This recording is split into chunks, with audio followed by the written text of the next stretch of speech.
Assalamualaikum warahmatullahi wabarakatuh, sahabat Dang dimanapun berada, ketemu lagi dengan saya Melian Sori di program acara baru saya, di program acara perdana Bengkulu Talk, kupas sampai tuntas. Nah sahabat Dang sekalian, kali ini kita akan berbicara tentang Provinsi Bengkulu menjadi provinsi termiskin kedua di Pulau Sumatera, dan kita akan berbicara juga apa solusi untuk kemudian memberantas ataupun mengatasi kemiskinan di Provinsi Bengkulu.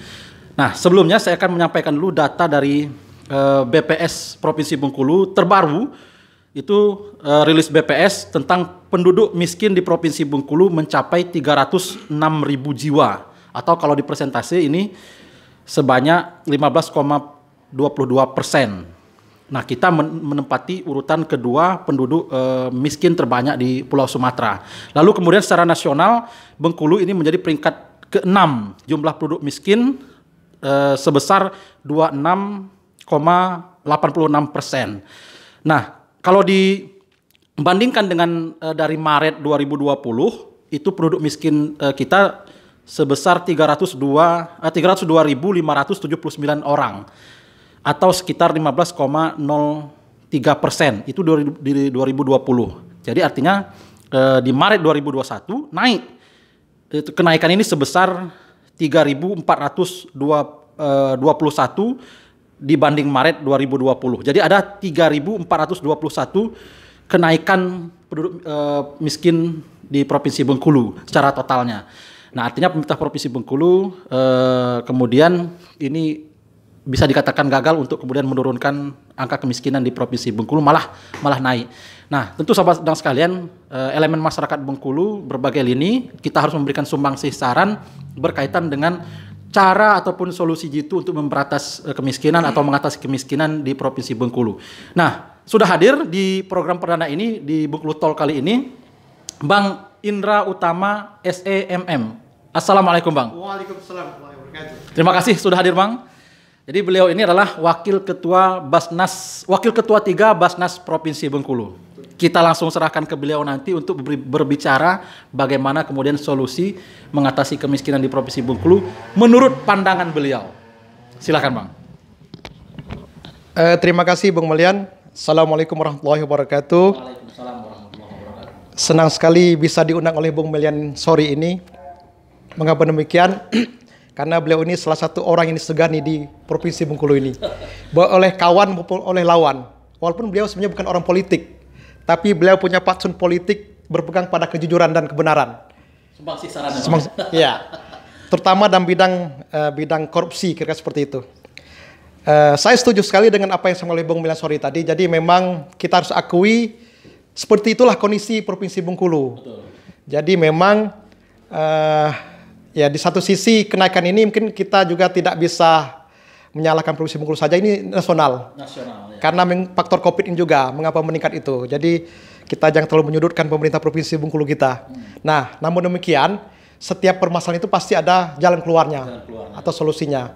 Sebelumnya perlu saya perkenalkan diri saya dulu, seperti tadi disampaikan, saya Indra Utama di Basnas Provinsi Bengkulu sebagai Wakil Ketua 3. Wakil Ketua 3 ini bidang perencanaan, keuangan, dan pelaporan. Nah, selain di Basnas Bang, abang ini juga kalau salah ini ketua Yayasan Kilau apa? Iya, kebetulan kami juga di Yayasan Kilau Bumi Merah Putih. Kilau Bumi Merah Putih. Sebagai ketua, Bang. Sebagai ketua, ya. Jadi dan banyak juga aktivitas yang lain kan? Ya, kira-kira seperti itu. Sama dengan Bung Melian. Nah, ini Bang, salah satu Bang tadi solusinya mungkin Bang ya. Jadi kalau kita membaca kembali hasil data BPS ya. Jadi penduduk Bengkulu itu sekitar 2 jutaan, 2 juta sekian kira-kira. Kita genapkan 2 juta lah kira-kira, 2 juta. Jadi yang 2 juta ini jiwanya, laki-laki dan perempuan. Nah, tentunya ketika kita mau melakukan sebuah program, kita tidak bisa berbicara masalah jiwa, tapi berbicara masalah kakak, dalam suku kakak. Jadi 2 juta ini kita setarakan dengan kakak. Jadi rata-rata satu kakak itu 4 orang. Artinya kita bagi 4. Artinya ada sekitar 500.000 kakak di Provinsi Bengkulu ini. Lebih kurang seperti itu. Jadi ini 500.000 kakak. Kemudian kita coba lihat lagi di data Penduduk Muslim di Bengkulu ini ada sekitar 95%. 95% sekian lah kira-kira. Jadi bukan hanya Muslim, juga ada non-Muslim juga. Jadi kalau kita coba hitung, yang Muslimnya dari 500.000 tadi, kita kali 95% itu ada 475.000 kakak yang Muslim. Yang Muslim. Nah, kemudian kita berbicara masalah kemiskinan tadi kan. Tadi kata Bung Melian, tingkat kemiskinan di Provinsi Bengkulu ini ada sekitar 15,sekian%. Kita genapkan jadi 16%, Bung Melian. Artinya dari kakak Muslim yang 475.000 kakak ini, kita anggap aja semuanya yang miskin itu Muslim. Artinya yang kakak yang tidak miskin itu berarti kita kalikan 84%, 84. Kan kemiskinan tadi kan 16%, 15,sekian%. 15,22%. Kita genapkan 16%. Berarti 16% jadi 84%. Jadi 84% kali 475.000 kakak. Jadi ada penduduk Muslim yang tingkat kehidupannya di atas miskin, maksudnya tidak miskin, sebesar 399.000 kakak. Nah, 399.000 kakak ini kita anggap ya ini sudah menjadi muzaki. Jadi penghasilannya kita anggap rata-rata di atas 5 juta lah. Di atas 5 juta atau 6 juta. Jadi kalau namanya zakat itu kan 2,5%. 2,5%. Ketika penghasilan sudah cukup dengan haul dan nisabnya 2,5%. Kalau 1 juta itu 25.000. Berarti kalau 4 juta 100.000. Oh, 4 juta itu 100.000 Bang. Zakat. Jadi sebenarnya zakat itu tidak besar. Jadi gaji 6 juta itu baru 150.000. Jadi yang angka 399.000 kakak ini kita asumsikan penghasilannya di atas 6 juta. Berarti kita kalikan 150.000. Bung Melian tahu berapa hasilnya? Hasilnya hampir 60 miliar selama sebulan. Zakat yang terkumpul. Potensi zakat. Potensi zakat. Potensi zakat di provinsi dari masyarakat Muslim. 60 miliar. 60 miliar. Tepatnya 59.850.000 juta rupiah. Tepatnya ya. Tepatnya. 60 miliar kurang sedikit selama 1 bulan. 1 bulan ini. 1 bulan. Yang salah. Dikalikan 12 ya. Berarti kalau kita kan kali 12 berarti 600 miliar potensi zakat di Provinsi Bengkulu ini. Dan itu sudah sangat banyak sekali untuk kemudian menangani kemiskinan. Jadi kalau untuk sekedar menangani kemiskinan angka 306.000 jiwa ini saya rasa mungkin tidak begitu susah. Kalau memang potensi ini kita coba gali. Nah tentunya ini nanti bagaimana ya. Nah, sekarang bagaimana untuk mengoptimalkan itu, seperti apa regulasinya, misalkan seperti itu Bang. Nah, jadi itu permasalahan Bung Melian. Jadi sampai saat ini di Provinsi Bengkulu ini belum ada perda pengelolaan zakat. Untuk di Provinsi Bengkulu. Provinsi Bengkulu.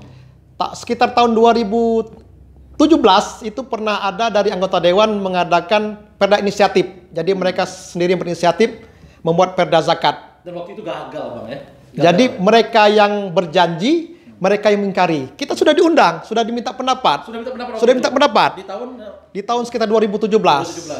Jadi mereka yang berjanji, mereka yang mengingkari. Jadi sudah mereka undang kita, sudah minta sharing pendapat sama kita, tapi mereka sendiri yang membatalkannya. Itu diundang di DPR. Di DPR ya, di DPR. Tapi seperti tidak itu. semuanya mengingkari, ada juga yang masih Ada sekitar 6 orang pada saat itu kalau tidak salah dari Partai PAN, Partai Nasdem dan Partai PKS yang setuju dengan perda zakat ini. Jadi kita sangat berharap sekali anggota Dewan periode sekarang ini bisa menginisiasi untuk membuat perda zakat. Perda zakat ya Bang. Tuh. Jadi dengan perda zakat itu nanti potensi yang 60 miliar kurang 60 miliar tadi, sebulan itu insya Allah tergali. Nah konsep perdanya mungkin seperti apa Bang? Maksud yang disampaikan perda ini kan produk dari DPR kan? Ya. Produk DPR. Kalau produk pergub atau kemudian yang lainnya itu kan hanya eksekutif kan? Ya. Nah perda itu nanti mengcover seperti apa Bang? Konsep jadi gini, maunya kita, jadi ini bisa diawali sebenarnya perda zakat ini sudah ada di beberapa kabupaten kota. Seperti kabupaten seperti Seluma, kemudian Bengkulu Tengah, tapi belum optimal. Jadi maksud kita gini, jadi DPRD Provinsi Bengkulu ini membuat perda pengelolaan zakat, kemudian diikuti juga oleh DPR kabupaten kota lainnya juga membuatnya semuanya. Jadi semuanya membuat perda pengelolaan zakat, sehingga potensi zakat yang 60 miliar kita hitung ini kan skupnya provinsi, bukan skup kabupaten kota, skup provinsi, sehingga semua provinsi kabupaten kota juga harus ada perda pengelolaan zakat. Kalau apalagi kalau seandainya mengoptimalkan dari sisi PNS pejabatnya. Nah, tentunya ketika berbicara masalah Perda, kalau dia bicara masalah Pergub itu lingkupnya PNS, Pergub. Ya, Pergub. Tapi kalau dia Perda bisa ASN, bisa swasta. Jadi dia bisa ASN bisa juga non ASN, bisa swasta juga kalau dia Perda. Swasta berapa misalkan apakah perusahaan dan sebagainya misalkan gitu Bang? Jadi nanti dengan adanya Perda ini nanti dia akan mencakup ASN, kemudian juga swasta, perusahaan BUMD atau BUMN yang ada di daerah. Di daerah. Atau perseorangan, bisa perseorangan. Dan satu lagi yang paling penting, di Perda ini ada sanksinya. Itu yang paling penting, ada yang penting. Walaupun sanksinya itu bukan seperti sanksi misalnya penjara atau apa, bukan. Tapi penting ada sanksinya. Gitu. Jadi apalagi kalau dioptimalkan dari sisi ASN-nya, dari sisi anggota DPR, lalu betul. juga termasuk pegawai yang berstatus pegawai negeri sipil ataupun pegawai yang lainnya yang itu kemudian mereka dioptimalkan untuk ini bisa jadi nanti sangat optimal sekali Bang ya? Sangat optimal sekali. Jadi yang seperti kata Bung Lian tadi, yang 306.000 itu tadi, 306. Ini bisa tuntas selama 13 bulan. Jadi maksudnya gini. Mengatasi kemiskinan. Ya. Lanjutkan dulu, silakan. Maksudnya gini, misalnya kita sepakati DPRD provinsi membuat perda pengelolaan zakat, DPRD kabupaten kota membuat perda pengelolaan zakat, sepakat kita. Jadi sehingga potensi 60 miliar sebulan itu terhimpun semua. Jadi langkah pertama kita akan memberikan modal usaha untuk UMKM, usaha mikro kecil menengah atau usaha sangat mikro sekali. Sebenarnya kalau bahasa sangat mikro itu fakir miskin, kira seperti itu, miskin. Jadi dan fakir miskin. Kemudian terkategori tadi itu di 306.000 itu diberikan modal usaha dengan berbasis KK tadi Bang. Berbasis KK tadi. Dan tentunya terkait dengan pemberian modal usaha ini bukan sekedar memberikan saja. Kita harus berkolaborasi dengan lembaga-lembaga kemanusiaan yang ada di Provinsi Bengkulu atau lembaga amil zakat lainnya atau lembaga ormas keagamaan untuk mendampinginya. Karena pasal kemiskinan itu tidak akan selesai oleh Basnas sendiri saja. Artinya konsep dari Basnas provinsi ataupun konsep dari yang Abang sampaikan itu adalah bagaimana zakat itu bukan zakat konsumtif. Tapi bukan, produktif. Benar. Diberikan bantuan zakat, lalu kemudian dengan agar bantuan zakat itu untuk menjadi program usaha dia. Betul. Jadi harapan kita modal usaha ini memang tidak kita berikan, tidak harus mereka kembalikan. Tapi ini sebenarnya bicara masalah teknis. Jadi mereka menyiapkan impact namanya. Nah, impact dari mereka ini ketika usaha mereka berhasil, kita gulirkan lagi ke masyarakat yang lain. Masyarakat yang lain ya.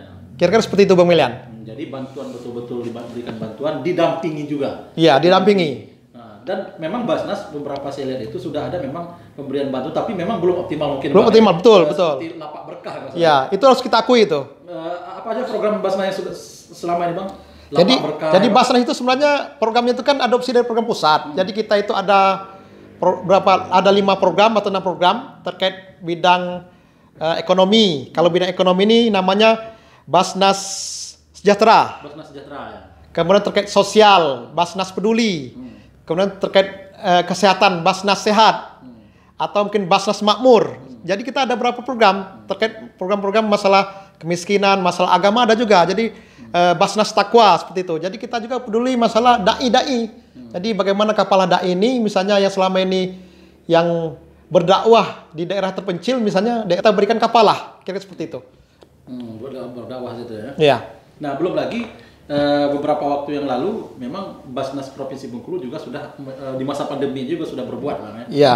Sudah ada memberikan bantuan Betul. juga. Nah, nanti kalau seandainya program ini berjalan sinkronisasi dengan lembaga kemanusiaan yang lain ataupun kemudian kepada pihak-pihak yang lain bekerjasama dengan Basnas dengan mengelola duit yang lebih kurang 60 miliar lebih per bulan ya. Per bulan itu saya pikir akan juga menciptakan orang-orang pendampingan. Betul. Ini juga menjadi ladang usaha juga. Betul. Untuk mereka kan sehingga ekonomi akan tumbuh. Bukan begitu Bang? Betul sekali Bang Melian. Betul sekali. Nah, jadi sahabat sekalian, ini sangat luar biasa sekali potensi zakat. Ini baru perkiraan ya. Perkiraan dari Bang Indra Utama sebagai Wakil Ketua 13 Provinsi Bengkulu, ada lebih kurang potensi zakatnya 60 miliar dan itu bisa digunakan untuk program bagi mereka yang miskin, diberikan program produktif, bukan zakat konsumtif. Betul.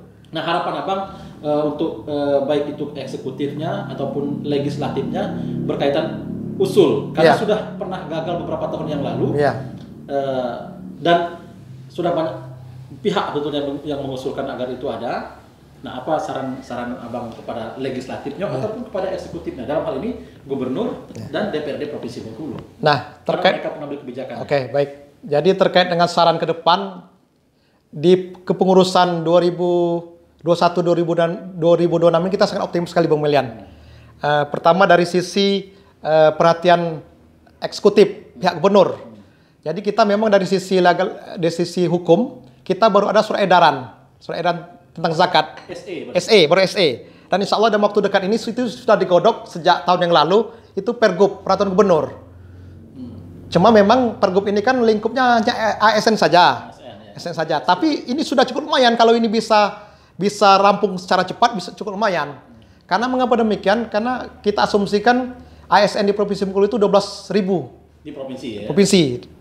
Pemprov. 12.000 kita kali 100.000 aja lah. Artinya gaji 4 juta. Saya pikir gaji mereka lebih dari 4 juta. Kalau di bawah 4 juta belum masuk. Ya, belum masuk. Mereka cukup infak atau sedekah saja. Berarti sebulan itu terkumpul 1,2 miliar. Kalau yang di sisi ASN. Di sisi ASN saja.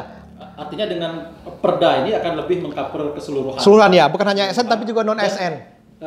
Legalnya lebih kuat. Betul. Dan satu lagi yang paling penting gini, Bung Melian. Jadi saya pikir ketika kita bicara masalah zakat, anggota DPRD jadi tidak perlu alergi. Dia tidak perlu alergi tentang zakat. Karena apa? Ketika perda zakat ini ada, kemudian penghimpunan ini meningkat, dia bisa merekomendasikan atau bisa menggiring atau bisa menyesarat masyarakat miskin di dapilnya untuk mengajukan ke Basnas. Ini luar biasa nih Bang ya. Artinya mereka jangan khawatir bahwa anggota DPR pun nanti pada saat perda zakat ini digolkan di DPRD betul. Termasuk DPRD kabupaten juga. Betul. Mereka bisa merekomendasikan masyarakat di dapilnya yang betul-betul sesuai dengan 8 asnaf itu. 8 asnaf ya. Ya, 8 asnaf. Untuk mendapatkan bantuan dari Basnas itu. Betul sekali. Dan saya yakin sekali mereka akan terpilih kembali nanti kalau ini sukses.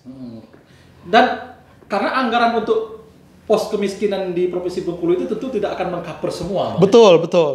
Sehingga butuh kemudian anggaran dari sisi yang berbeda yaitu dari Basnas. Satu lagi nih Bung Melian. Jadi kalau untuk penanggulangan kemiskinan kita mengandalkan APBD atau APBN, prosesnya lambat sekali. Tidak bisa misalnya kita butuh sekarang cair besok, tidak bisa. Tapi kalau Basnas dengan jaringan kita, dengan disurvei kita bisa langsung cair, mungkin bisa jadi dalam waktu 3 hari bisa cair. Atau mungkin kalau darurat hari itu bisa cair. Itu Basnas. Basnas. Dia punya kebijakan yang skupnya skalanya cukup komisioner yang betul. Kebijakan sesuai dengan hasil survei ini layak atau tidaknya. Betul. Begitu kan? Ya. Artinya ini sangat luar biasa sekali, Bang. Betul. Asal DPRD provinsi ataupun kabupatennya mau menginisiasi. Betul sekali, Bang Melian. Termasuk dari eksekutif sebetulnya bisa menginisiasi juga untuk perda, menyampaikan usul perda kepada legislatif. Iya. Ke gubernurnya mungkin. Tadi ke legislatifnya, Bang. Ke gubernurnya? Ke gubernur alhamdulillah kita perlu juga mendorong ya. Mendorong. Jadi dari Pak Gubernur alhamdulillah di periode ini cukup respons sekali. Pertama, dari sisi legalitas, dari sisi hukum perundang-undangan, dia akan segera membuat Pergub. Dan kami sangat yakin sekali ketika Pergub ini keluar, penghimpunan pasar bisa meningkat. Kami sangat yakin sekali setahun itu bisa jadi 10 miliar lebih. Apalagi kalau kemudian beliau mengusulkan perdata di situ. Betul. Lebih optimal. Kemudian juga dari sisi, jadi selama ini harus kita akui lah kan, walaupun gubernurnya sama kan. Kalau dulu sebelum periode sekarang ini, jadi kami pengurus Basnas itu hanya mengandalkan dan ambil saja. Insya Allah mulai tahun ini, mudah-mudahan bisa cair segera. Itu kita sudah dibantu oleh APBD, kegiatan operasional kita. Ya, ini cukup menggembirakan sekali sebenarnya. Kemudian di beberapa kegiatan gubernur seringkali hadir. Jadi ketika gubernur hadir, kemudian di setiap pertemuan dia berbicara masalah zakat, ini sangat mendorong sekali pihak-pihak luar untuk membayar zakat. Baik, jadi itu himbauan Abang agar kemudian segera mendorong perda zakat ini. Betul. Perda zakat ini. Baik, sahabat sekalian, ini sangat luar biasa sekali dialog singkat kita kali ini. Saya pikir poin-poinnya sudah sangat dapat sekali, di mana salah satu ya, ini merupakan salah satu dari solusi dari anak negeri berkaitan dengan solusi mengatasi angka kemiskinan yang kita di Provinsi Bengkulu ini kalau tidak nomor 2, nomor 1. Pernah nomor 1 kita termiskin di Sumatera. kemudian nomor 2 Aceh. Sekarang kita nomor 2, Aceh nomor 1 kan. Jadi tidak jauh-jauh. Nah, dengan harapan pada saat program dari Basnas yang nanti kemudian sinkron dengan Perda Zakat itu, karena eksekutornya kan tentu dari Basnas kan, dari Basnas kabupaten dan provinsi berjalan. Kalau Perda itu ada, bisa kemudian juga optimal pengumpulan zakatnya dengan potensi lebih kurang 60 miliar. Tentu orang atau penduduk miskin di Provinsi Bengkulu dengan mendapat program bantuan produktif, bukan zakat konsumtif, mereka kemudian akan sedikit mempunyai program atau kemudian usaha yang bisa mudah-mudahan berkembang, dan mereka dari apa istilahnya Bang? Dari mustahik, dari muzaki. mustahik ya, penerima zakat menjadi muzaki, menjadi Orang yang membayar zakat. orang yang membayar zakat. Nah, itu harapan kita, sehingga kalau program ini sudah optimal, orang sudah menjadi pembayar zakat, maka saya pikir akan menekan dari penduduk miskin yang sekarang berjumlah 306.000 jiwa berdasarkan data BPS. Terima kasih Bang atas, atau masih ada yang disampaikan? Cukup mungkin. Cukup ya.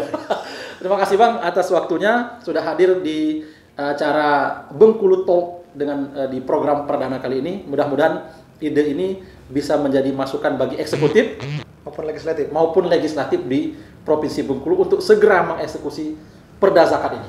Sekali lagi terima kasih. Semoga bermanfaat. Assalamualaikum warahmatullahi wabarakatuh. Waalaikumsalam.